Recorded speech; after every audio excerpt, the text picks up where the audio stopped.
Now, dear friends, focus over here. Transfer pricing, non-resident taxation, and DTAA. These three things were mainly linked to calculation. Advance ruling, equalization levy, and उसके बाद के तीन chapter which is a base of DTAA. ये पांच chapter is more about theory, but not totally theory. It will be important. ये theoretical question exam में आते भी है. इसमें से वो लोग केस बना के भी पूछ सकते हैं. इजी है एकदम. Nothing is much complex now. Starting with advance ruling. हमने एडवांस रूलिंग के जैसा ही एक टाइप, एक चीज ट्रांसफर प्राइसिंग चैप्टर में देखा, and that was APA, advance pricing agreement. That is a kind of advance ruling specifically for transfer pricing determination, specifically for section 9 income attributable to India का determination. But that is only for these two matters. बाकी सब matters जो आपको disputed लग रही है, ये deduction लेना चाहिए कि नहीं, ये खर्चा माइनस होना चाहिए कि नहीं, ये खर्चे को कैपिटलाइज करूं कि रेवेन्यू में डाल दूं, इसको पर्सनल मानूं कि बिजनेस का खर्चा मानूं, ये मार्केट वैल्यू पे है कि नहीं है, इस सेक्शन का इंटरप्रिटेशन कैसे होता है, अगर इसमें कोई भी डाउट डिफिकल्टी लग रही है, अमाउंट थोड़ी बड़ी है, आपको लग रहा है कि अगर अभी हम लोग इसे सॉर्ट कर दे तो ज्यादा अच्छा, in that case a chapter is called advance ruling which will be helpful. Advance ruling chapter non resident taxation में रखने का रीजन, ये मेनली नॉन रेजिडेंट लोगों के लिए है. एक रेजिडेंट पर्सन एडवांस रूलिंग में जा सकता है, वो गवर्नमेंट के पास से प्री कंसल्टेशन करवा सकता है किसी चीज का, पर ओनली फॉर फ्यू थिंग्स. जबकि एक नॉन रेजिडेंट अपनी सारी चीजों के लिए एडवांस रूलिंग में जा सकता है. तो एडवांस रूलिंग मेनली किसको अप्लाई होता है? Non resident. I didn't say advance ruling is only applicable to non resident. I said advanced ruling is mainly applicable to non-resident. तो whether it means that resident को ये chapter applicable ही नहीं है? नहीं है, कुछ चीजों के लिए. एडवांस रूलिंग में क्या होता है? Basically you have a question of fact या तो क्वेश्चन ऑफ लॉ. इंटरप्रिटेशनल डाउट है, आपके मैटर का कोई डाउट है, ये लेके आप उनकी अथॉरिटी के पास जाओ, चार कॉपी सबमिट करो आपकी सारी चीजों का, क्वेश्चन वगैरह फॉर्मुलेट करके दो, हियरिंग्स वगैरह होगी, आपकी चीजें वो सुनेंगे, उनकी चीजें बोलेंगे, फिर एक कॉन्ट्रैक्ट साइन होगा जो आप लोगों को साइन कर लेने का. They will issue the ruling. ये अग्रीमेंट नहीं होगा. See why that advance pricing agreement is separate than this. वहां पे क्या दोनों मिलके अग्रीमेंट साइन करते थे. यहाँ पे अग्रीमेंट जैसा नहीं होता, रूलिंग होता है. वो लोग बोल देंगे कि ऐसा होगा जो आपको मानने का. एक बार एडवांस रूलिंग के लिए अप्लाई करो और उस एप्लीकेशन को थोड़े दिनों में विड्रॉ ना करो, 30 दिनों के अंदर, तो उसके बाद वो एडवांस रूलिंग होके रहेगा और इनकम टैक्स ने जो बोला वो आपको फिर मानना पड़ेगा. तो ये कंपल्जन हो गया. अग्रीमेंट में तो क्या था, लास्ट तक जाने के बाद अगर मंजूरी नहीं आती है तो अग्रीमेंट साइन नहीं करने का, नॉट एप्लीकेबल. इसमें अगर अप्लाई कर दिया एडवांस रूलिंग में, 30 दिनों के अंदर विड्रॉ करने का ऑप्शन था, वो नहीं किया विड्रॉ, तो उसके बाद रूलिंग आएगा और वो रूलिंग आपको क्या हो जाएगा? बाइंडिंग हो जाएगा. इसीलिए इसके सामने अपील भी हो सकती है. एडवांस रूलिंग अगर थोड़ा हमारे फेवर में नहीं आया तो हम उसके सामने क्या कर सकते हैं? अपील में भी जा सकते हैं. एपीए में अपील जैसा नहीं था क्योंकि दोनों ने मिलकर चीज तय की थी. मंजूर नहीं था तो उसी वक्त साइन नहीं करना था, बाद में थोड़ी अपील करने का. यहां पे मंजूरी की कोई बात नहीं है. एप्लीकेशन करोगे, रूलिंग आएगा, बाइंडिंग होगा, उसके सामने क्या कर सकते हैं? अपील कर सकते हैं. मान लो मिस्टर एक्स करके एक नॉन रेजिडेंट है और वो एडवांस रूलिंग में जा रहा है और उसका कोई जजमेंट आया. अब उसी के जैसा केस मिस्टर वाई के लिए भी आ रहा है. क्या मिस्टर वाई मिस्टर एक्स के एडवांस रूलिंग को यूज करके सेफ हो सकता है? वो बेज ले सकता है, पर कंपल्जन नहीं है. इनकम टैक्स अथॉरिटी मना कर सकता है कि हम मिस्टर एक्स का एडवांस रूलिंग तुम्हारे लिए यूज नहीं करेंगे, हमारा डिफरेंट व्यू है. पर अगर मान लो मिस्टर एक्स का केस है, मिस्टर एक्स ने ही एडवांस रूलिंग एंटर किया, ये बाइंडिंग किसको होगा? Mister x and income tax authority for the case of mister x. कि अब इसी के ऊपर से फ्यूचर के असेसमेंट, अपील वगैरह सब तय होंगे. सबसे पहले तो एडवांस रूलिंग कौन हैंडल करता है? तो earlier there was double A R, तो authority for advance ruling. Authority for advance ruling 1 सितंबर 2021 को ये पूरी अथॉरिटी को बर्खास्त कर दिया गया, वॉइड डिक्लेयर कर दिया गया और ये सारा काम दे दिया गया बोर्ड ऑफ एडवांस रूलिंग को. थोड़ा भारी नाम है, अथॉरिटी छोटा वर्ड है, बोर्ड बड़ा वर्ड है. कहने का मतलब है अब एडवांस रूलिंग सिंपल नहीं है, अब वो थोड़े हाई टर्म्स में चला गया. बोर्ड ऑफ एडवांस रूलिंग के पास अब एडवांस रूलिंग का काम होता है. अप्लाई करना है तो भी किसके पास जाके करना पड़ेगा? बोर्ड ऑफ एडवांस रूलिंग के पास. Earlier, advance ruling was handled by authority of advance ruling. From 1st September 21, Board for Advance Ruling (BAR) is made, and all the application of advance ruling will be dealt with by the board. Section numbers बहुत सारे हैं, confusing भी है, 245 OBS and ये सब याद नहीं रखना है, मेनली आपको कंटेंट याद रखना है इसका।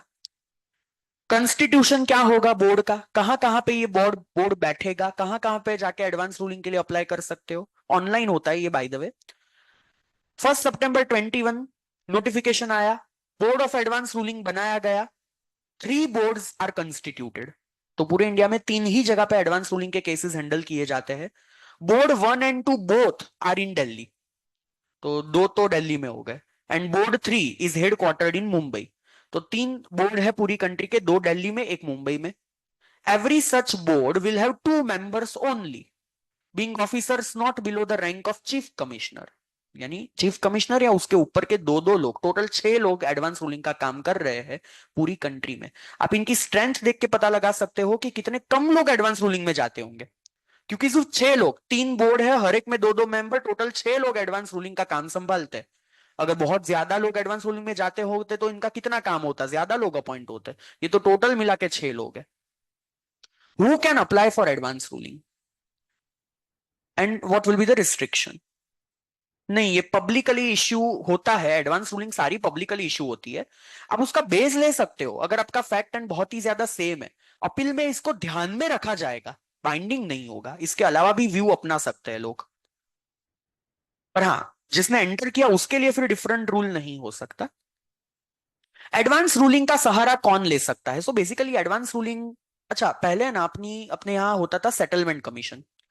सेटलमेंट कमीशन इनकम टैक्स में हुआ करता था, जो कस्टम्स वगैरह में तो आज भी है। सेटलमेंट कमीशन क्या होता है? डिस्प्यूट होने के बाद चले जाओ, इट्स लाइक पाप करने के बाद मंदिर चले जाओ, सॉरी, सेटलमेंट कमीशन भी ऐसा ही कुछ है। पाप करने के बाद चले जाओ इनकम टैक्स के पास कि भाई गलती हुई है, मान लेते हैं, तू भी डिस्प्यूट में मन जा, मैं भी डिस्प्यूट में नहीं जाता हूं, मैं थोड़ा टैक्स भर देता हूं, तू थोड़ी पेनल्टी वेव ऑफ कर दे। इनकम टैक्स को रियलाइज हुआ समवेयर इन द ईयर 2020-21 कि अब बहुत हो गया, सेटलमेंट कमीशन ये तो मजा आ रहा है लोगों को, क्राइम करो और फिर आ जाओ सॉरी बोलने के लिए, और हम भोले भाव से सबको माफी दे देते हैं। तो जो सीधे टैक्स पेयर है ये तो उनको इनडायरेक्टली हम पनिश कर रहे हैं। इनकम टैक्स में सेटलमेंट कमीशन बंद कर दिया गया, उसकी जगह उन्होंने क्या ला लिया? Dispute resolution committee. वो स्मॉल लोगों के लिए अब उल्टा हो गया, पहले बड़े लोगों के लिए सेटलमेंट कमीशन था, अब उसे बंद करके छोटे छोटे लोगों के लिए क्या ला दिया गया? DRC, that is dispute resolution committee. वो डिस्प्यूट होने के बाद रिजोल्व करने के लिए, ये डिस्प्यूट होने से पहले रिजोल्व करने के लिए। Advance ruling comes before dispute. आपको लगता है कि ये फ्यूचर में डिस्प्यूट हो सकता है, वो ना हो, इसलिए अभी से हम लोग मैटर सॉल्व कर ले, तो ये पहले का स्टेप हुआ। Who can go, who can apply for advance ruling, who can be the applicant? A non-resident who has undertaken or proposes to undertake any transaction। And advance ruling किसके लिए होगा? अच्छा, एडवांस रूलिंग का short form होगा पूरे chapter में AR। Advance ruling हो सकता है for determination of taxability of such transaction, including question of law और question of fact, which may be specified in the application. Transaction कितनी वैल्यू का होना चाहिए? 10 रुपए का भी चलेगा, हमें परवाह ही नहीं है। एक नॉन रेजिडेंट चाहे वो अमाउंट के ट्रांजैक्शन के लिए एडवांस रूलिंग में आ सकता है, there is no bar on the amount. Question of law interpretational issue, question of fact आपके फैक्ट रिलेटेड इश्यू है, ये दोनों के लिए नॉन रेजिडेंट ट्रांजैक्शन हो चुका या होने वाला है, दोनों के लिए एडवांस रूलिंग में जा सकता है। दूसरा, who can go into advance ruling? और resident who undertake or proposes to undertake transaction with non-resident। एक रेजिडेंट पर्सन है जो किसी नॉन रेजिडेंट के साथ ट्रांजैक्शन करने वाला है, वो एडवांस रूलिंग में क्यों जाएगा? TDS किस तरीके से डिडक्ट करना है वो पूछने के लिए। यहां पे एडवांस रूलिंग क्यों होगा? For determination of tax liability of a non resident. मैं नॉन रेजिडेंट को पेमेंट कर रहा हूं, मैं इंडिया का रेजिडेंट हूं, मैं उसके बदले एडवांस रूलिंग कर रहा हूं, ताकि पता चले कि उसको इस ट्रांजैक्शन में कैसे टैक्स लगेगा, उसके हिसाब से पता चले कि मुझे TDS कैसे काटना है, ताकि वोडाफोन केस जैसा दूसरा केस ना आ जाए, जहां पे आप सामने वाले को नहीं पकड़ते हो, पेयर को पकड़ते हो। तो भाई पेयर एडवांस रूलिंग में जाए वो ज्यादा अच्छा। तो देखो, पहले वाले में वो चाहता तो नॉन रेजिडेंट खुद एडवांस रूलिंग में जा सकता था, और पूछ सकता था कि बताओ मेरा टैक्स पेबल कितना आएगा। दूसरे वाले मौके में उन्होंने क्या बोला, नॉन रेजिडेंट तू मत जा एडवांस रूलिंग में, रेजिडेंट तू चला जा और पूछ कि इस केस में वो सामने वाले नॉन रेजिडेंट का टैक्स लायबिलिटी कितना, and accordingly you deduct TDS. तो यहां पे रेजिडेंट एडवांस रूलिंग में खुद के लिए नहीं जा रहा है, सामने वाले नॉन रेजिडेंट के लिए जा रहा है, ताकि उसे पता चले कि कितना टीडीएस डिडक्ट करना है। यहां पे भी क्वेश्चन ऑफ लॉ हो सकता है, क्वेश्चन ऑफ फैक्ट हो सकता है। अच्छा, यहां पे भी there is no restriction on the transaction value. आप 100 रुपए के ट्रांजेक्शन के लिए भी जाओ, हमें परवाह नहीं है, अगर फीस आपको परवड़ती है तो। तीसरा कौन जा सकता है, अगेन रेजिडेंट अंडरटेक्स और प्रपोजेस टू अंडरटेक ट्रांजेक्शन जिसका टैक्स लायबिलिटी 100 करोड़ या उससे ज्यादा इन टोटल जाने वाला है। देखो, नॉन रेजिडेंट को 100 रुपए के लिए भी ओके, एक रेजिडेंट को एडवांस रूलिंग करना है तो तभी कर सकता है जब उसका टैक्स कितना आने वाला है इस ट्रांजैक्शन से, 100 करोड़ या उससे ज्यादा, तो एडवांस रूलिंग में जाने का। ट्रांजैक्शन वैल्यू 100 करोड़ नहीं, टैक्स वैल्यू 100 करोड़ या उससे ज्यादा।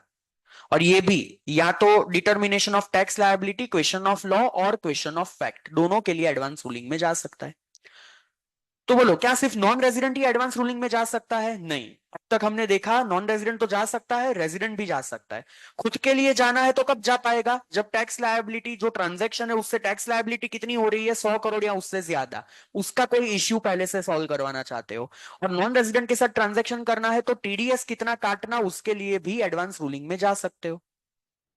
फिर कौन जा सकता है एडवांस रूलिंग में, पब्लिक सेक्टर कंपनी, उनकी खुद की कंपनीज गवर्नमेंट की, दे कैन गो। अच्छा, वो लोग तो उन्हें भी नहीं छोड़ते, टैक्स डिस्प्यूट तो उनका भी होता है, there is lots so many judgments of ONGC, lots so many judgments of BPCL, HPCLs. क्यों छोड़ने का, अल्टीमेटली प्रॉफिट तो वो लोग कमाते हैं ना, उसके थोड़े शेयर्स गवर्नमेंट के पास है, बाकी के तो जनरल लोगों के पास है, झगड़े तो उनके साथ भी होंगे। पब्लिक सेक्टर कंपनी भी एडवांस रूलिंग में जा सकती है for determination of issue relating to computation of total income. Now something awkward that they have said, एक public sector company advance ruling में तभी जाएगी जब इसका कोई इश्यू पेंडिंग है बिफोर आईटीएटी या before any income tax authority like AO या CIT appeals, which may include question of law और क्वेश्चन ऑफ फैक्ट। यानी public sector company normally advance ruling में नहीं जा सकती। अगर उसका कोई असेसमेंट चल रहा है, अगर उसका कोई अपील वगैरह चल रहा है, आईटीएटी तक केस चल रहा है, तो उसके दौरान वो ये केस को पॉज करके एडवांस रूलिंग में जा सकता है और एडवांस रूलिंग का जजमेंट लाके बोल देता है एओ को कि भाई देखो ये एडवांस रूलिंग आ गया, उसके हिसाब से जजमेंट पास कर दो। तो अगेन ये भी तुम्हारा डिस्प्यूट सॉल्व करने के लिए बनाया कि भाई केस चल रहा है तो उससे अच्छा तुम थोड़े बड़े लोगों का एक थर्ड एडवाइस ले लो, थर्ड पार्टी एडवाइस लेके वो यहां पे अप्लाई कर दो। देखो, पहले तीन जो केसेस है उसमें एडवांस रूलिंग में कब जाना है आपको, ट्रांजैक्शन होने से पहले या ट्रांजैक्शन होने के बाद, पर टैक्स लायबिलिटी डिटरमाइन करने। Public sector company advance ruling में कब जाएगी, रिटर्न फाइल कर दिया, टैक्स भर दिया, अब केस क्या है, असेसमेंट में पेंडिंग है या तो अपील में पेंडिंग है। कहां तक पेंडिंग है, आईटीएटी तक। तो वो अपील और असेसमेंट पॉज करवा के आप लोग कहां पे जा सकते हो, एडवांस रूलिंग में जा सकते हो। और फिर वो जो जजमेंट आएगा वो इन लोगों को क्या हो जाएगा, बाइंडिंग हो जाएगा। What if matter high court supreme court में पेंडिंग है, नहीं जा सकते। तो फिर वो जो बोलेंगे वही सच्चा है। एडवांस रूलिंग इनकम टैक्स के लेवल के लोगों को ऑर्डर दे सकता है, हाई कोर्ट सुप्रीम कोर्ट को थोड़ी ऑर्डर दे सकता है। तो ये कहां पे मैटर पेंडिंग होनी चाहिए, up to ITAT. Question of law भी हो सकता है, क्वेश्चन ऑफ फैक्ट भी हो सकता है। पांचवा, एडवांस रूलिंग में कौन जा सकता है, एनी रेजिडेंट या non resident for any transaction undertaken और proposes to be undertaken for impermissible avoidance agreement, GAAR, cross reference GAAR. एक रेजिडेंट कंपनी फॉरेन में कोई सब्सिडरी ओपन कर रही है और उसके थ्रू थोड़ा बिजनेस करने वाली है, पर ये सब करने से पहले एक डाउट आ रहा है कि ये फॉरेन सब्सिडरी ओपन करेगा और इनकम टैक्स इसको जनरल एंटी अवॉइडेंस रूल्स में लेके जाएगा और ये सब्सिडरी को बाईपास करके मुझे टैक्स लगाएगा। तो उससे पहले मैं ही जाके पूछ लेता हूं कि इस तरीके से सब्सिडरी ओपन कर रहा हूं, बाद में इसे इम्परमिसिबल डिक्लेयर नहीं करोगे ना तो ओपन करूं। तो बेसिकली आप कोई ट्रांजेक्शन कर रहे हो, जो एओ किस तरीके से समझेगा वो आपको नहीं पता है। वो इसको गार के एंगल से देखेगा या नॉर्मल समझेगा, तो उसका पहले से रूलिंग लेके आ जाओ, एडवांस रूलिंग, ताकि वो आप सेफ बन जाओ, कभी भी आपको गार अप्लाई ना हो। और ये रेजिडेंट भी जा सकता है इसके लिए, नॉन रेजिडेंट भी जा सकता है। बस ये पांच लोग एडवांस रूलिंग के लिए जा सकते हैं। आप अपने हर एक क्लाइंट को एडवांस रूलिंग के लिए नहीं बोल सकते। तो कोई रेजिडेंट है वो एडवांस रूलिंग में कब जा सकता है, जब उसकी ट्रांजैक्शन से टैक्स लायबिलिटी कितनी आने वाली है, 100 करोड़ या उससे ज्यादा। दूसरा, एक रेजिडेंट एडवांस रूलिंग में कब जा सकता है, जब वो नॉन रेजिडेंट से ट्रांजैक्शन कर रहा है कितनी भी वैल्यू का, पर ये नहीं पता चल रहा है कि टीडीएस कितना डिडक्ट करूं, क्योंकि ये नहीं पता चल रहा कि उसका टैक्स पेएबल कितना आएगा, तो उसके लिए एडवांस रूलिंग में चले जाओ। तीसरा, अगर आप एक रेजिडेंट हो तो आप एडवांस रूलिंग में जा सकते हो for determination of impermissible avoidance agreement, कि भाई ये गार में इन्वोक होगा कि नहीं ट्रांजैक्शन, उसके लिए। चौथा, as a public sector company भी तो आप रेजिडेंट हो, और आप कब जा सकते हो एडवांस रूलिंग में, अगर आपका मैटर पेंडिंग है बिफोर इनकम टैक्स अथॉरिटी या बिफोर आईटीएटी, और फिर वो उन लोगों को क्या होगा, मंजूर होगा। एक नॉन रेजिडेंट एडवांस रूलिंग में कब कब जा सकता है, कोई भी टैक्सेबिलिटी डिसाइड करने के लिए। दूसरा, गार आएगा कि नहीं उसके लिए। है वैसे रेजिडेंट के 4 पॉइंट, नॉन रेजिडेंट के सिर्फ 2 पॉइंट, पर ज्यादा कवरेज किसको है, नॉन रेजिडेंट, क्योंकि उसके हर एक ट्रांजेक्शन इसमें कवर हो जाता है। ये 5 पॉइंट एक बार अच्छे से पढ़ो and please mark this very important. Advance ruling के कुछ टॉपिक ज्यादा पूछे जाते हैं, जिसमें सबसे पहला एप्लीकेबिलिटी इंपॉर्टेंट है।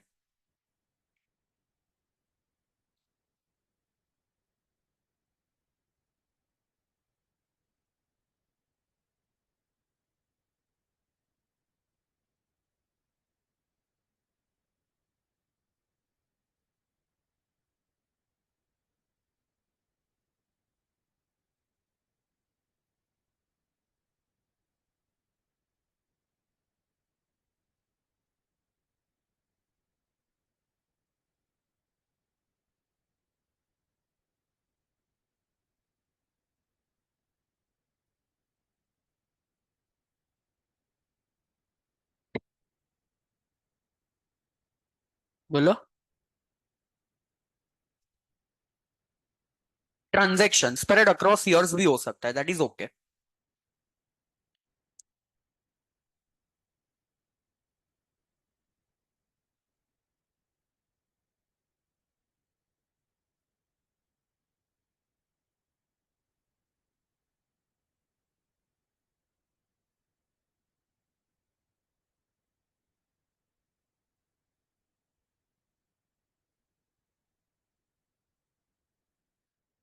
तो भी जा सकता है, ये रेजिडेंट कवर्स एनी पर्सन, वो पब्लिक सेक्टर कंपनी भी हो सकती है।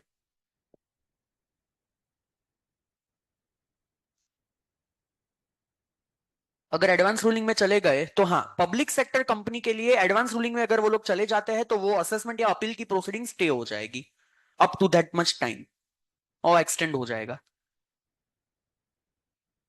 Correct, any payment to NRI TDS to be grossed up.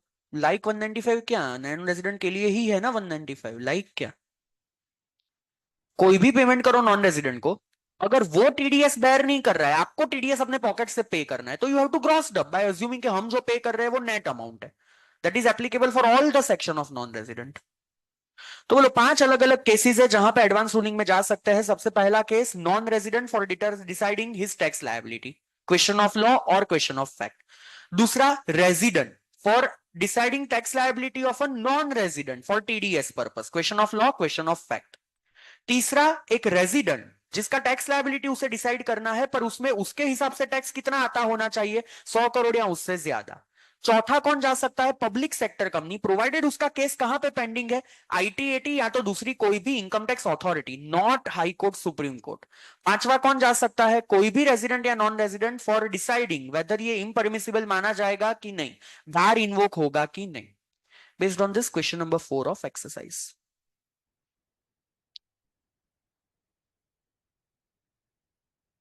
The term advance ruling includes within its scope a determination by the board of advance ruling only in relation to transaction undertaken by non-resident applicant. Examine the correctness of the statement with reference to the provision of IT Act. तो basically wrong.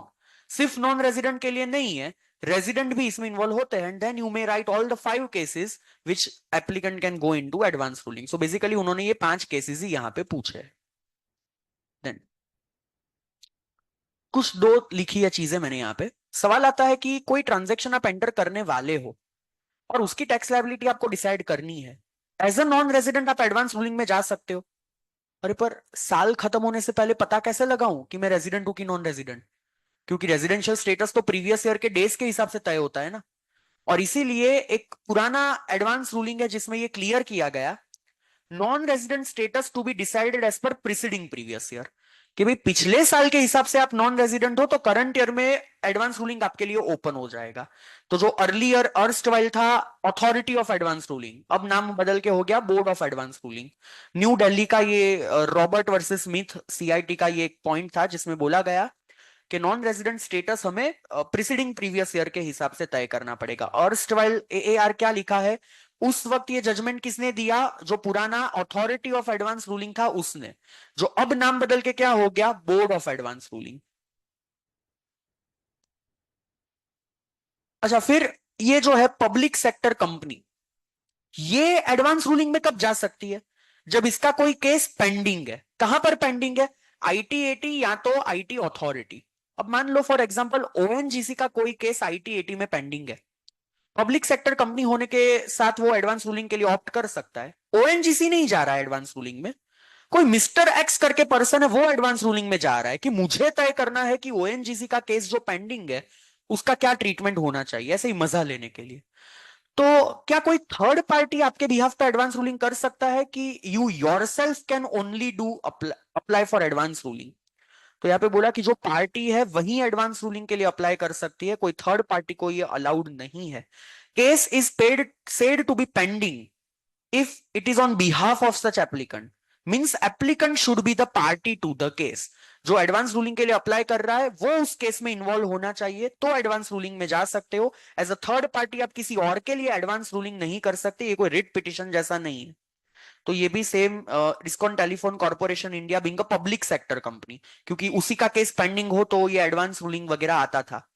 Erstwhile AAR अब हो गया board of advance ruling. अच्छा, how to make an application, 4 copies चाहिए, fees कितनी 10,000, और as may be prescribe whichever is higher, और prescribe हो चुकी 2 लाख 5 लाख 10 लाख जो नीचे पढ़ रहे हैं। 10,000 सिर्फ पब्लिक सेक्टर कंपनी के लिए, उनके लिए 10,000, बाकी सबके लिए 2 लाख 5 लाख 10 लाख। अच्छा, और इसीलिए कोई छोटे मोटे केस वाला एडवांस रूलिंग में नहीं जाएगा, उसको सीए सस्ता पड़ता है। ये सी रूलिंग ही तो लेना है। अब समझो ये 2 लाख 5 लाख या 10 लाख की फीस भर के एडवांस रूलिंग करवाओ, तो केस अगर छोटा है तो इतनी फीस थोड़ी भरने वाले हम लोग। हाँ, पब्लिक सेक्टर कंपनी तो जा सकती है क्योंकि उसको कितनी फीस भरनी है, सिर्फ 10,000। एप्लीकेशन, अच्छा इसको इंपॉर्टेंट टिक करो, ये थर्ड पॉइंट को, application can be withdrawn within 30 days from the date of application. तो अगर एप्लीकेंट अप्लाई किया उसके बाद कुछ चेंज हो गया सोच में तो 30 दिनों के अंदर विड्रॉ कर सकता है, उसके बाद नहीं कर सकता। But it does not preclude board from allowing withdrawal after 30 days। इसका मतलब सिंपल क्या होता है, 30 days में विड्रॉ कर सकते हो, किसी की अप्रूवल नहीं चाहिए। 30 days के बाद विड्रॉ करना है तो अप्रूवल लो बोर्ड की, अगर वो अप्रूव करके देता है तो आप 30 days के बाद भी क्या कर सकते हो, विड्रॉ कर सकते हो by taking permission of the board. जो जनरली बोर्ड नहीं देगा उसका अच्छा खासा टाइम वेस्ट हो चुका होगा। हाँ, फीस नॉन रिफंडेबल है बेसिकली, अगर आप विड्रॉ करोगे तो फीस वापस नहीं मिलने वाली, तो सोच समझ के जाने का, सोच समझ के विड्रॉ करने का, पैसा गया समझो। तो 30 days हमें याद रखना है मेनली, ये 30 days के अंदर अंदर ये पर्सन क्या कर सकता है, विड्रॉ कर सकता है। What are the actual fees, main section ने तो क्या बोला, 10,000 और as may be prescribe whichever is higher. अब फीस क्या है, पब्लिक सेक्टर कंपनी है तो हर एक केस के लिए 10,000, चाहे गार वाला केस है तो भी 10,000, नॉन रेजिडेंट का टीडीएस काटने वाला केस है तो भी 10,000, और उसका केस पेंडिंग है और वो जा रहा है तो भी 10,000। पर अगर दूसरा कोई भी पर्सन है, अगर उसकी ट्रांजैक्शन अमाउंट 100 करोड़ या उससे कम है तो 2 लाख रुपया, टैक्स की अमाउंट नहीं, ट्रांजैक्शन अमाउंट। ये रेजिडेंट को भी अप्लाई होगा, नॉन रेजिडेंट को भी अप्लाई होगा। ट्रांजैक्शन अमाउंट 100 करोड़ या उससे कम है तो 2 लाख की फीस, 100 करोड़ से 300 करोड़ के अंदर अंदर है तो 5 लाख, 300 करोड़ के ऊपर है तो 10 lakh. Every application to be filed with a proof of payment of the tax, application करने से पहले ये पे कर देने का। तो एप्लीकेशन करने से पहले ये जो टैक्स है, यानी टैक्स बोले तो फीस, ये जो फीस है उसका पेमेंट एप्लीकेशन के पहले हो जाना चाहिए, बाद में you have to enter into this proceedings. अच्छा, what is written in question number 1, let's refer that. Q, a non resident made an application to the board of advance ruling on 3rd April 2023 in relation to transaction proposed to be undertaken by him. पहले तो क्या इसने application सही जगह पे की, हाँ, board of advance ruling. दूसरा, किसने एप्लीकेशन किया, नॉन रेजिडेंट, वो तो किसी भी ट्रांजेक्शन के लिए कर सकता है, टैक्स की अमाउंट देखना जरूरी नहीं है। किसके लिए किया, transaction which is propose to be undertaken, अभी तक वो ट्रांजेक्शन एंटर नहीं किया, करने वाला है, क्या चलेगा, हाँ चलेगा, प्रपोज टू बी अंडरटेकन है तो भी वो एडवांस रूलिंग में जा सकता है।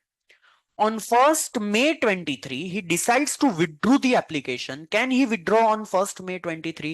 Yes, within 30 days of application ये withdraw कर सकता है। और अभी तक वो 30 days कंप्लीट नहीं हुए, इसमें एक दिन अभी भी बाकी था।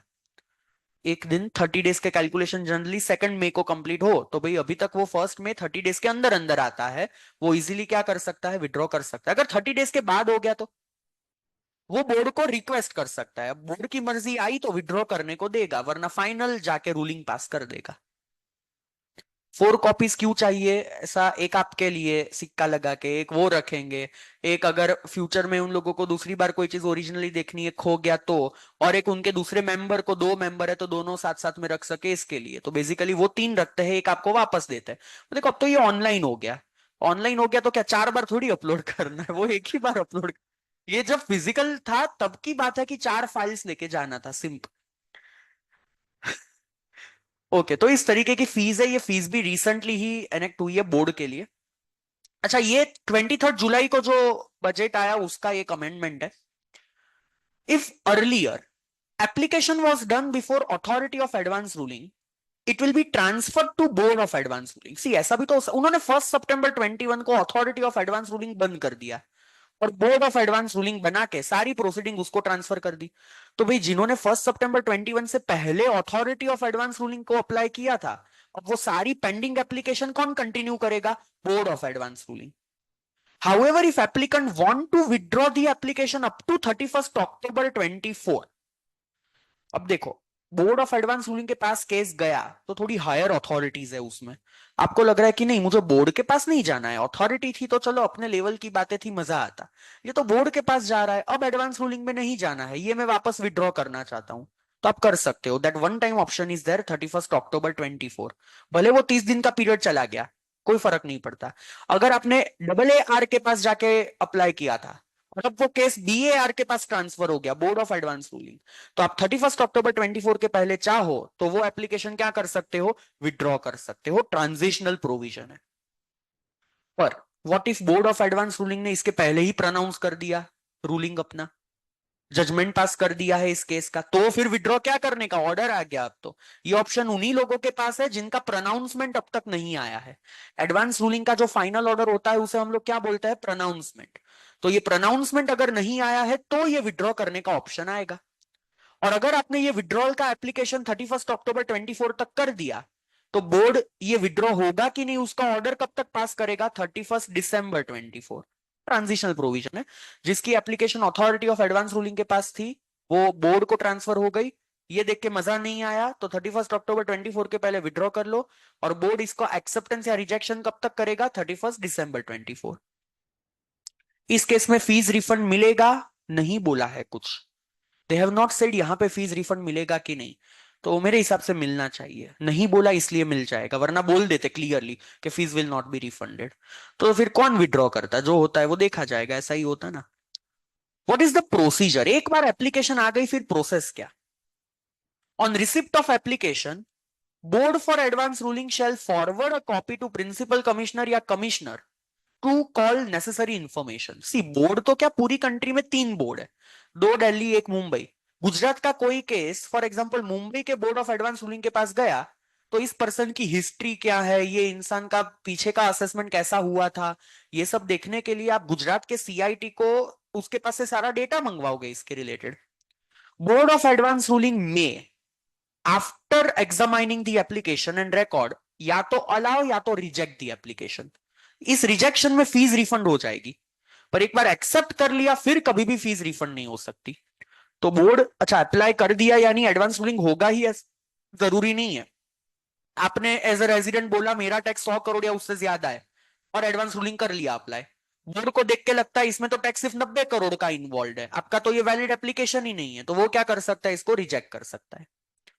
Board for advance ruling shall reject the application if, देखो ऊपर था मे, कुछ दूसरी गड़बड़ी के वजह से, पर कंपलसरी रिजेक्शन कब आएगा? जब ये तीन चीजें हो, इंपॉर्टेंट टिक करो, कब आपकी एप्लीकेशन कंपलसरी रिजेक्ट होगी?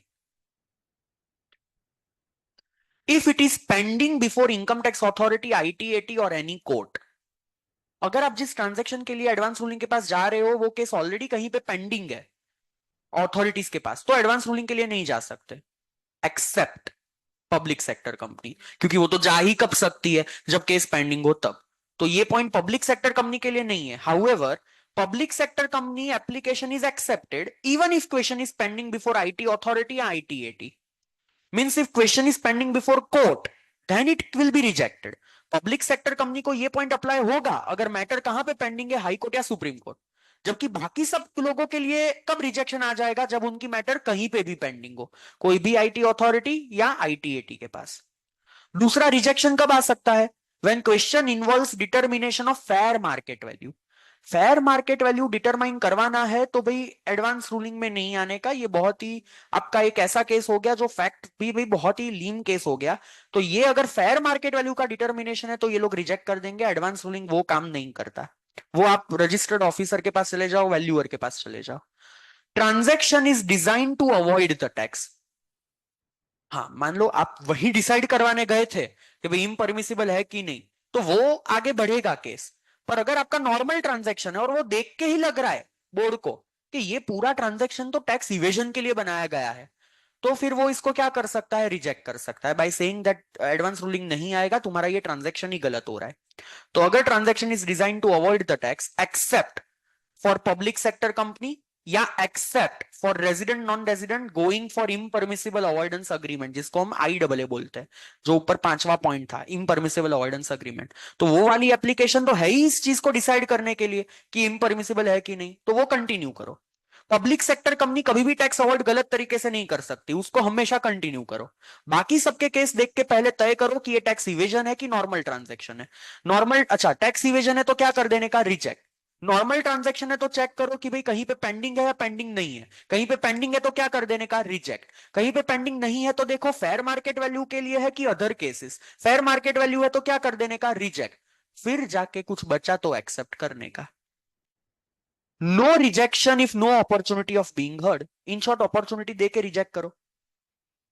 इफ रिजेक्टेड, तो reasons for such rejection to be mentioned in that order and it has to be sent to applicant along with principal commissioner या कमिश्नर, सबको ये रिजेक्शन का order भेजने का। And if it is allowed, तो after examining the materials place before him pronounce the advance ruling after opportunity of being heard. Pronounce करने से पहले भी OBH देने का। देखो ये माइन्यूट चीज लगती है पर इस पे क्वेश्चन आ सकता है। एप्लीकेशन एक्सेप्ट करने के बाद एडवांस रूलिंग प्रोनाउंस हो गई, उसके पहले अपॉर्चुनिटी नहीं दी गई, ये वैलिड है कि इनवैलिड है? इनवैलिड। प्रोनाउंस करने से पहले भी क्या देना है? अपॉर्चुनिटी ऑफ बीइंग हर्ड देना है। प्रोनाउंसमेंट कब तक करना है? Within 6 month from receipt of application. Application के 6 महीने में प्रोनाउंसमेंट कर देना है। Central government shall come with faceless scheme up to 31 March 23, जो आ चुका है, फेसलेस स्कीम एडवांस रूलिंग की भी आ गई है। एक बार यहां तक का अच्छे से पढ़ो, एप्लीकेंट वाला पढ़ा था, उसके बाद से लेकर यहां तक का अच्छे से पढ़ो।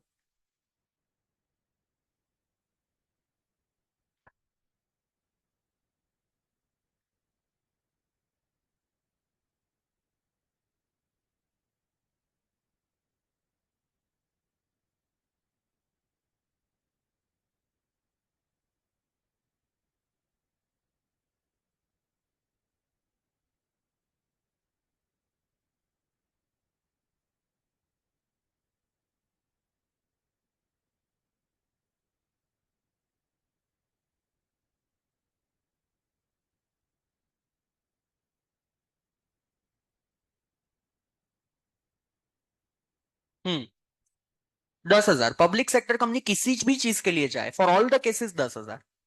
वो इम्परमिसिबल के लिए जाए या फिर वो 100 करोड़ से ज्यादा टैक्स के लिए जाए या पेंडिंग मैटर्स के लिए जाए, हर किसी के लिए 10,000। हाँ, other fees is for resident non resident both. Correct, तो इसका मतलब था फेसलेस स्कीम इस डेट तक आ जानी चाहिए थी, जो आ गई है ऑलरेडी, यानी अब फेसलेस हो गया, सिंपल।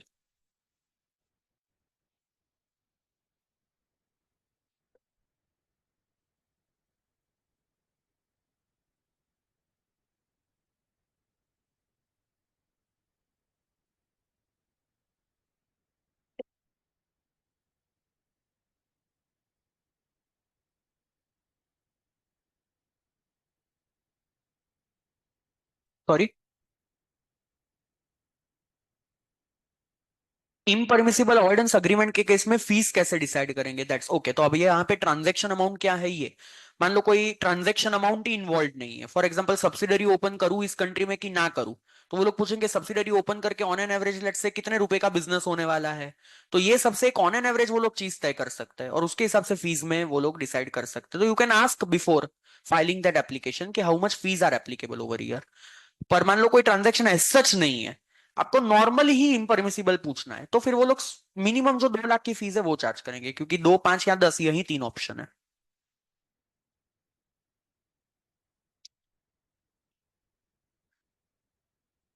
डिटर्मिनेशन ऑफ एफएमवी, हाँ।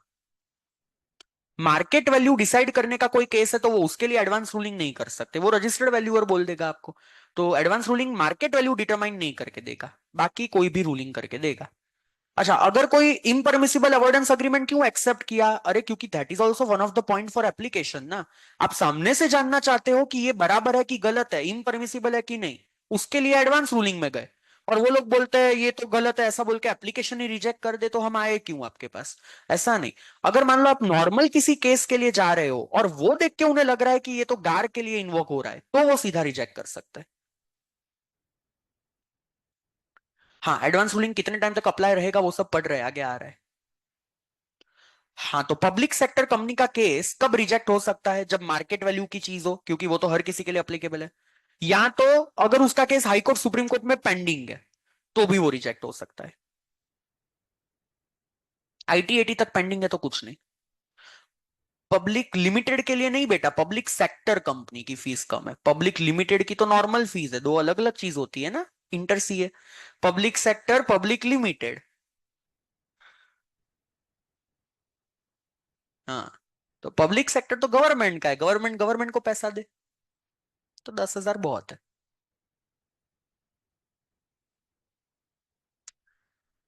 ओके। 245 RR क्या बोलता है, if a resident applicant has made an application to board, then no income tax authority और ITAT shall take any action for such issue. इसका मतलब दो जगह पे एक साथ आपके केस नहीं चल सकते। आप एक एडवांस रूलिंग में भी केस चल रहा है और साथ में आईटीएटी बोले मैं भी केस चलाएगा इस इश्यू पे, दोनों अलग अलग जजमेंट देके बैठे, दोनों बाइंडिंग है, क्या करोगे। तो जब एडवांस रूलिंग है वो ओवर रूल करता है। अगर जब तक एडवांस रूलिंग चलेगा वो सारे केसेस क्या हो जाएंगे, पॉज हो जाएंगे। मेनली किसके लिए है, पब्लिक सेक्टर कंपनीज के लिए, क्योंकि वहीं तो जब केस आपका पेंडिंग होता है तब एडवांस रूलिंग में जा सकती है। तो जब वो एडवांस रूलिंग में जा रही है इनडायरेक्टली, ये लोग जो मैं पहले ही बोल दिया, ये लोग क्या बोल रहे हैं, अगर during pendency of proceedings public sector company advance ruling में जाएगी, तो ड्यूरिंग दैट एडवांस रूलिंग का टर्म वो जो प्रोसीडिंग्स है वो क्या हो जाएगी, स्टे हो जाएगी, और एडवांस रूलिंग के हिसाब से ही वो जजमेंट पास किया जाएगा। 245S, applicability and binding effect of advance ruling. Advance ruling किसको बाइंडिंग होगा, कब तक बाइंडिंग होगा। पहले तो हाँ बाइंडिंग है, एडवांस रूलिंग का जो प्रोनाउंसमेंट आएगा वो कंपलसरी फॉलो करना पड़ेगा, मंजूर नहीं है तो अपील करो, पर अगर अपील में नहीं जाओगे तो ये कंपलसरी अब यही अडॉप्ट करना पड़ेगा। Advance ruling shall be binding only on applicant who sought it, दूसरा कोई इसका बेस बना के बाइंडिंग नहीं बोल सकता। Plus for such transaction of which advance ruling is sought, आप उसी के जैसा दूसरा ट्रांजैक्शन लेके आओ, बोला एक के लिए तो 2 लाख भरा था अब वहीं अप्लाई कर दूं ना, ऐसा नहीं। ट्रांजैक्शन बदल गया तो दूसरा एडवांस रूलिंग करना पड़े, फैक्ट थोड़े भी अलग हो सकते हैं। जो ट्रांजैक्शन एडवांस रूलिंग की एप्लीकेशन में लिखा था, जिस पार्टी के साथ लिखा था, उसी के लिए ये एडवांस रूलिंग बाइंडिंग होगा। एंड प्लस ऑब्वियसली सिर्फ एसएससी के लिए बाइंडिंग नहीं, गवर्नमेंट के लिए भी बाइंडिंग, इनकम टैक्स के लिए भी अब ये बाइंडिंग हो जाएगा for such applicant for such transaction. तो जो ये एडवांस रूलिंग की अप्लाई किया उसको ये बाइंडिंग, इनकम टैक्स अथॉरिटी जो प्रोनाउंसमेंट दिया उस वो भी अब यही कंपलसरी फॉलो करेगी for that applicant for that transaction. तब तक बाइंडिंग रहेगा unless there is a change in law या तो चेंज इन फैक्ट। हाँ, तो अगर लॉ में अमेंडमेंट आ गया तो वो एडवांस रूलिंग सब गया, तो वापस फीस भर के वापस जाने का। तो अगर आपके ट्रांजैक्शन का जो प्रोविजन है उसमें अमेंडमेंट आया तो वो पुराना एडवांस रूलिंग अब बंद हो गया, अब नया एडवांस रूलिंग करना पड़े। फैक्ट में कोई चेंज आया तो वो आपकी गलती है, आपको अब वापस से एडवांस रूलिंग में जाना पड़े, क्योंकि उन्होंने प्रोनाउंसमेंट किसी और डिटेल्स के हिसाब से दिया था। अच्छा, ये जो मैंने लिखा है ना 2 लाइन, इसे प्लीज रिमूव कीजिए, मार डाले कहाँ अभी। ये दो लाइन को रिमूव इसलिए करवाया क्योंकि यहां पे थोड़ा गलत इंटरप्रिटेशन मैंने किया था। ऐसा 245 सबसेक्शन सॉरी 245 एस का सबसेक्शन 3 बोला कि एक अमेंडमेंट आया 245 एस सबसेक्शन 3 का कि 245 एस का ये binding effect will not be applicable from the date notified by central government if the case is pronounced by authority mentioned under 245R। तो बेसिकली इसने क्या बोला, binding effect is not applicable from 1 सितंबर 2021। तो what I and many like me understood is कि अब advance ruling compulsory नहीं है, एडवाइजरी है, कि आप बस एडवाइस लेने जा रहे हो, कंपलसरी नहीं है, ऐसा लोगों को लगा। पर एक्चुअली वो लोग बोलना चाहते थे कि पुरानी अथॉरिटी का एडवांस रूलिंग 1 सितंबर 2021 से बाइंडिंग नहीं है, बोर्ड का एडवांस रूलिंग तो बाइंडिंग है। तो व्हाट दे मीन इज उन्होंने सिर्फ ये बाइंडिंग इफेक्ट हटाई किसके प्रोनाउंसमेंट के लिए, अथॉरिटी ऑफ एडवांस रूलिंग के लिए, क्योंकि जो पुरानी अथॉरिटी के जजमेंट है वो 1 सितंबर 2021 तक ही वैलिड माने जाएंगे। 1 सितंबर 2021 के बाद से किसके जजमेंट बाइंडिंग होंगे, बोर्ड के। तो बाइंडिंग इफेक्ट तो आज भी है, एडवांस रूलिंग एडवाइजरी नहीं है, कंपल्शन है। वो एक्ट में थोड़ा इंटरप्रिटेशन इस तरीके से करना था, इसलिए दो लाइन कैंसिल हो गई, ठीक है। 245T, अच्छा हाँ ये चीज भी इंपॉर्टेंट टिक कर देना, कब तक बाइंडिंग रहेगा, change in law change in fact आता है तब तक। किसको बाइंडिंग होगा, एप्लीकेंट को और इनकम टैक्स अथॉरिटी को for that applicant and that transaction.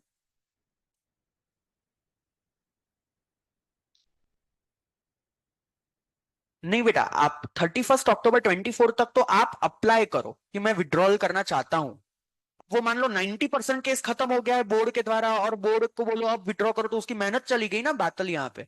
तो वो 31 दिसंबर 24 तक जजमेंट पास करेगा कि हम आपको विड्रॉ करने देंगे या नहीं करने देंगे। That's what they have said, इसलिए दो दो due date. 245T, if advance ruling is obtained by fraud या misrepresentation then order shall be void.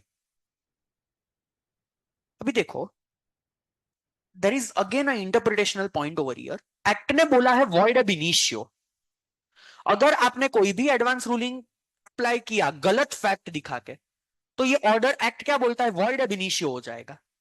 और फिर दूसरा पॉइंट इस एक्ट सेक्शन का बोलता है, however the voiding effect will start from the date on which it came to the knowledge to that board कि भाई यहां पे फ्रॉड या रिप्रेजेंटेशन हुआ है।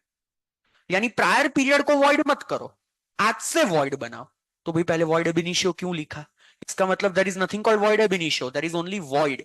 आई hope you understand foundation, void void ab initio. Void ab initio यानी पहले से ही वॉइड मान लो, वॉइड यानी आज से वॉइड मानो। तो यहां पे अगर फ्रॉड मिसरिप्रेजेंटेशन है जैसा कुछ हुआ था, बोर्ड को पता चला, वो एडवांस रूलिंग को क्या कर देगा, कैंसिल कर देगा। कब से कैंसिल करेगा, आज से। प्रायर पीरियड पे उसकी कोई इफेक्ट जाएगी नहीं। In the act it is written void ab initio, but it's void from the date of order and not for the prior period. इसलिए सीधा मैंने कौन सा वर्ड यहां पे लिखा है, void. It is prospectively void, not retrospectively. Copy of order making advance ruling void to be sent to applicant and principal commissioner plus commissioner. वो तो ठीक है, सबको भेज देने का copy. CIT has to intimate proceedings in the same matter since it does not agree with advance ruling. Since it is binding on him, can he request board to review compulsory? Yes. सी जब board के पास matter I थी ना, तो उन्होंने principal commissioner और CIT को भी ये भेजा था कि मेरे पास ये केस आया है, आप अपने हिसाब से क्या होना चाहिए वो भी बताओ। तो उसका व्यू कंसिडर किया गया है और एडवांस रूलिंग प्रोनाउंस किया गया। अब अगर उससे आप लोगों को मंजूरी नहीं है तो you can go away like that. पर ये एडवांस रूलिंग होगा क्या, बाइंडिंग होगा। अब हायर अथॉरिटीज ने डिसाइड किया है, मान लेना पड़े। अब आपका व्यू मायने नहीं रखता, CC प्लस वाले लोगों ने डिसाइड किया।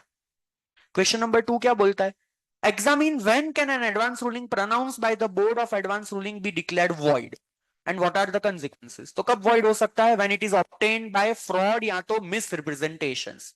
And what will be the consequences, it will become void from the date of such voiding effect. It will not have a effect on prior period. Prospective void होगा, retrospective नहीं होगा। Power of advance ruling same, सम नहीं same, same as civil court under code of civil procedure 1908, जो obviously अब नाम बदल चुका है, भारतीय न्याय संहिता। बट ठीक है, उसका ही पावर रहेगा। यानी कौन से power, basically issuing summons to any person, issuing commission to any person, एक एग्जामिनेशन ऑन ओथ, ये सारे जो चार पावर हमेशा रहते, power to inspect any person, तो आप किसी को भी समन भिजवा सकते हो, एग्जामिनेशन ऑन ओथ करवा सकते हो, कोई ऑर्डर पास कर सकते हो, ये सारे पावर इन लोगों के पास रहते हैं जो एक कोर्ट के पास रहता है। Every application made on or after 1st September 21, Board of Advance Ruling has been constituted. ये लाइन यहां पे कहां से आई? सो बेसिकली ये पावर जो है वो अब किसका हो जाएगा? बोर्ड का हो जाएगा। That is what this section wants to say over here. पर ये लाइन ठीक है, आप यहां पे इग्नोर करो तो भी चल जाए, क्योंकि अब बोर्ड के ही हम लोग सारी बातें कर रहे हैं। और इसके सामने जो अपील होगी वो सीधा कहां पे हो सकती है? High court. एडवांस रूलिंग के प्रोनाउंसमेंट की सीधी अपील हाई कोर्ट में होगी, आईटीएटी में भी नहीं होगी। इसकी सीधी अपील हाई कोर्ट में होती है। Who can do the appeal? कब तक अपील हो सकती है? अच्छा, हाई कोर्ट की नॉर्मल अपील कब तक हो सकती है? तो देखो, हमने अपील चैप्टर जब पढ़ा था, पहली अपील होती है सीआईटी अपील्स को, कितने डेज में? 30 डेज। दूसरी अपील होती है आईटीएटी, कितने डेज में? 60 डेज। तीसरी अपील होती है हाई कोर्ट को, 120 डेज। पर यहां पे ऐसा नहीं है। एडवांस रूलिंग के प्रोनाउंसमेंट के सामने अपील करनी है तो विद इन 60 डेज हो जाना चाहिए। Appeal to high court within 60 days from the date of communication of that ruling. For reasonable reason, delay can be granted for further period of 30 days from the date of appeal. तो 60 plus 30 in short. AO is also empowered to make an appeal. आप अपने ऊपर के boss के सामने भी यहां पे कंप्लेन कर सकते हो। तो जैसे पूछा कि भाई सीआईटी को मंजूर नहीं है तो जाओ अपील में। आप एडवांस रूलिंग स्टॉप नहीं करवा सकते, पर आप उसके सामने क्या कर सकते हो? अपील कर सकते हो। यहां पे अपील करने के राइट्स दोनों के पास है, एओ के पास भी है और दूसरा एप्लीकेंट के पास भी है। So basically they are trying to prove, ऐसा बोल के, कि भाई बोर्ड ऑफ एडवांस रूलिंग तो एक इंडिपेंडेंट पार्टी है, वो सिर्फ इनकम टैक्स के एंगल से नहीं सोचती है, वो एप्लीकेंट के एंगल से भी सोचती है, और ये एक थर्ड पार्टी के तौर पे समझो, जहां पे दो parties are there, income tax अलग पार्टी हो गई, एप्लीकेंट अलग हो गया, वो दोनों अपील में जा सकते हैं। तो ऐसा बोल के उन्होंने बोर्ड को क्या बना दिया? इंडिपेंडेंट बॉडी बना दी, कि भाई इसमें भले इनकम टैक्स के लोग बैठे हैं पर ये इनकम टैक्स डिपार्टमेंट के अंडर नहीं है, आप इसके सामने भी अपील कर सकते हो, और वो भी सीधा कहां पे? हाई कोर्ट में। कोई करेगा नहीं, ये अलग बात हो जाती है। Question number 3 of exercise. The Board of Advance Ruling is having the power of compelling the production of books of account. Examine the correctness or otherwise. क्या वो बुक्स ऑफ अकाउंट मंगवा के चेक वगैरह कर सकते हैं? Yes. They have all the power as mentioned in Code of Civil Procedure 1908. कौन से पावर उसमें दिए गए हैं? Discovery and inspection, enforcing attendance of any person on oath, compelling production of books of account and other documents, issuing commissions, issuing orders. हमने ये चार power कहां पे देखे थे? सेक्शन 131। समन्स इश्यू करते वक्त इनकम टैक्स अथॉरिटी के पास क्या क्या पावर रहते हैं? तो this all are the powers जो एक अथॉरिटी के पास रहते हैं। इनकम टैक्स की हर एक अथॉरिटी के पास ये सारे पावर है। एओ के पास भी ये पावर होते हैं, तो बोर्ड ऑफ अथॉरिटी के पास तो होंगे ही। क्वेश्चन नंबर 5 क्या बोलना चाहता है? What is the remedy available to applicant who is aggrieved by the ruling of Board of Advance Ruling? Also state the time limit within such which this remedy can be availed. क्या कर सकता है? Appeal to high court within a period of 60 days from the date of pronouncement, और अगर delay हुआ तो maximum कितना? 30 days, तब तक कॉन्डोनेशन हो सकता है। लास्ट, अच्छा हमने देखा कि बोर्ड कितने होंगे? 3। हर एक बोर्ड में कितने लोग होंगे? 2। अच्छा, वो बोर्ड में जो कौन अपॉइंट हो सकता है? चीफ कमिश्नर या उसके ऊपर की पोस्ट वाला। मान लो आपने बोर्ड में अप्लाई किया, एप्लीकेशन एक्सेप्ट हो गई, केस चला, प्रोनाउंसमेंट भी आ गया, अपील करना भूल गए, तो अब तो ये कंपलसरी क्या हो जाएगा? बाइंडिंग। अच्छा, बाद में पता चला कि ये बोर्ड के अंदर जो 2 लोग थे ना, उसमें से एक प्रिंसिपल कमिश्नर था, चीफ कमिश्नर की पोस्ट वाला नहीं था। अब बोर्ड के अंदर तो 2 लोग कौन होने चाहिए? चीफ कमिश्नर है, उसके ऊपर के लोग। यानी बोर्ड का जो कॉन्स्टिट्यूशन था ना, वो प्रॉपर नहीं था। देयर वाज अ डिफेक्ट, उनके कॉन्स्टिट्यूशन में डिफेक्ट थी, बोर्ड ही सही नहीं था, तो उसने जो ऑर्डर पास किया वो भी क्या हो जाए? गलत हो जाए। तो आप ऐसा बोल के क्या एक विंडो ओपन कर सकते हो इसके प्रोनाउंसमेंट की बाइंडिंग इफेक्ट को कैंसिल करने का? नहीं। ये हर एक एक्ट के अंदर ये चीज रहती है, सेबी एक्ट में भी ये चीज है। Proceedings or pronouncement of advance ruling by board shall not be questioned on the ground of vacancy or defect in the constitution. वो इनकी इंटरनल मैटर है, आपको क्या लेना देना? वो इनकम टैक्स देखेगा। अगर बोर्ड सही से नहीं बना, उसके लोग सही नहीं है, सही पोस्ट वाले नहीं है, आपको कोई लेना देना नहीं है। आपका प्रोनाउंसमेंट तो क्या रहेगा? बराबर रहेगा। उसकी वैलिडिटी पे आप क्वेश्चन नहीं कर सकते। सेबी में भी ऐसा है। अच्छा, एनसीएलटी में भी ऐसा है। आप एनसीएलटी में ऐसा है कि भाई एक प्रेसिडेंट होना चाहिए, फिर एक जुडिशियल मेंबर होना चाहिए, अकाउंटेंट मेंबर होना चाहिए। कंपनीज एक्ट में कोई केस एनसीएलटी का ऑर्डर आ गया, फिर आपको पता चला कि ये जो जज था ना वही सही से अपॉइंटेड नहीं है, वो कैसे मेरा केस पास कर सकता है, वो कैसे ऑर्डर पास कर सकता है? Not your matter. ये आपका काम नहीं है देखने का। आपका ऑर्डर तो बराबर ही पास हुआ है ऐसा मान लो। तो उस बोर्ड में डिफेक्ट है ऐसा बोल के आप अपने प्रोनाउंसमेंट को नलीफाई करवा सकते नहीं हो। That is what they are trying to say. हाँ, प्रोनाउंसमेंट आने के पहले ऑब्जेक्ट कर सकते हो, पर प्रोनाउंसमेंट आने के बाद इस रीजन को लेके आप उसको कैंसिल नहीं करवा सकते। सिंपल है। नहीं, प्रोनाउंसमेंट आ गया उसके बाद तो एक ही ऑप्शन है, हाई कोर्ट। आप हाई कोर्ट में जाओ इस ग्राउंड को लेके। अब हाई कोर्ट डिसाइड करेगा क्या करना है। पर इस केस में हाई कोर्ट भी ज्यादा से ज्यादा क्या बोलेगा, चलना दूसरी अपॉइंटमेंट कर लेते हैं, अब वो तेरा केस देखेगा। फाइनल आउटकम विल रिमेन से। तो ये जनरली इस चीज को लेके आप आगे जाओगे तो भी कोई इतना फायदा नहीं है, सिर्फ आपको थोड़ा टाइम मिल जाएगा, वो एक चीज होगी। पढ़ो बाकी के पॉइंट जहां से अटके थे वहां से एक बार।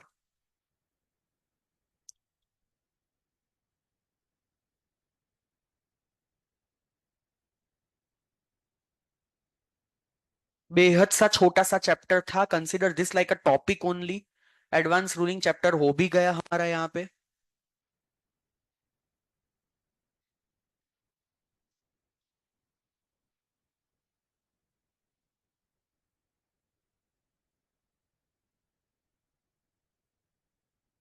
नहीं नहीं, equalisation levy is on the way.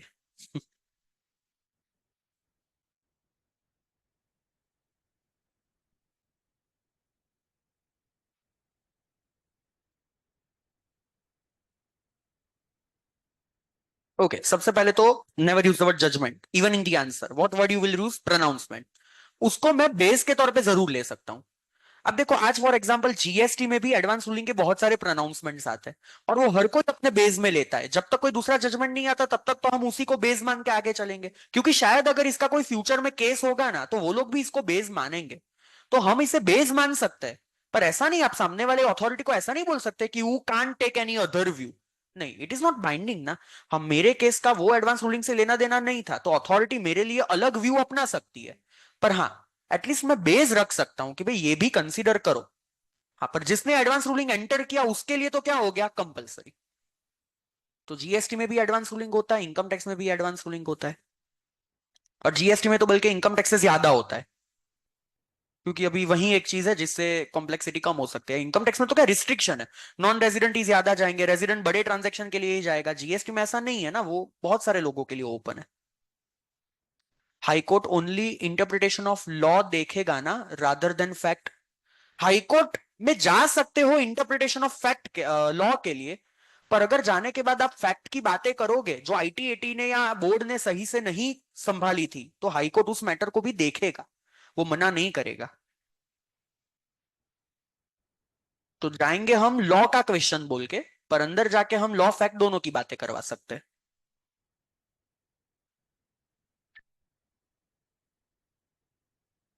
Okay, तो टेल मी, एडवांस रूलिंग कौन संभालता है अपनी कंट्री में as of now? Board of advance ruling. कितने बोर्ड ऑफ एडवांस रूलिंग है? तीन, दो दिल्ली में, एक मुंबई में। पांच लोग एडवांस रूलिंग में जाएंगे, कौन से? एक non resident for his own tax liability, दूसरा resident entering into transaction with non resident for deciding TDS, तीसरा resident whose tax is more than और equal to 100 crore because of transaction, चौथा public sector company whose case is pending before IT या तो IT authority, and पांचवा any person for deciding whether impermissible avoidance agreement will come और not. Application करके क्या compulsory accept ही होगा या reject भी हो सकता है? रिजेक्ट। तीन केसेस में रिजेक्ट हो सकता है। पहला, अगर ये मैटर पेंडिंग है किसी अथॉरिटी के पास, दूसरा फेयर मार्केट वैल्यू का कोई केस है, या तो तीसरा बेसिकली ये देख के ही लग रहा है कि ये तो टैक्स इवेजन के लिए ट्रांजैक्शन बना। इस तीन केस में ये लोग क्या कर देंगे, रिजेक्ट कर देंगे। एडवांस रूलिंग कितने टाइम में प्रोनाउंस हो जाना चाहिए? With in a period of 6 month. Application करने के बाद क्या विड्रॉ हो सकता है? Yes, with in a period of 30 days. कितनी फीस है? पब्लिक सेक्टर कंपनी है तो 10,000, बाकी सबके लिए depend on the transaction. 100 crore तक का ट्रांजेक्शन है तो 2 लाख, 100 करोड़ से 300 करोड़ है तो 5 लाख, और उसके ऊपर है तो 10 लाख। ये जो भी एडवांस रूलिंग के लिए गया, फाइंडिंग किसको होगा? पर्सन जो एप्लीकेंट है, प्लस वो ट्रांजैक्शन जो उस एडवांस रूलिंग में लिखा गया, plus that income tax authority for this matter. ये वॉइड कब से डिक्लेयर हो सकता है? जब फ्रॉड या मिस रिप्रेजेंटेशन से बना। तो ये कब तक बाइंडिंग रहेगा? जब तक there is nothing called change in fact या चेंज इन लॉ। एक बार एडवांस रूलिंग का प्रोनाउंसमेंट आ गया, क्या अपील हो सकती है? यस। कहां पे? High court. कितने टाइम में? 60 डेज। कौन कर सकता है? एप्लीकेंट। क्या एओ कर सकता है? यस। अगर बोर्ड के कॉन्स्टिट्यूशन में ही डिफेक्ट थी तो क्या उसके प्रोनाउंसमेंट को हम लोग वॉइड डिक्लेयर करवा सकते हैं? नहीं। That don't give us the power to declare the pronouncement void because it is their internal matter, not related to us. That was only things which is there in advanced ruling chapter. तो advance ruling छोटा सा chapter है, revise करने में hardly 10 या 15 minute हो सकती है इसको पढ़ने के लिए, और इसमें सारे पॉइंट्स कवर हो जा रहे हैं। नहीं, रीड ओनली नहीं बोला मैं, हाँ बेटा, रीड ओनली अलग, इजी अलग।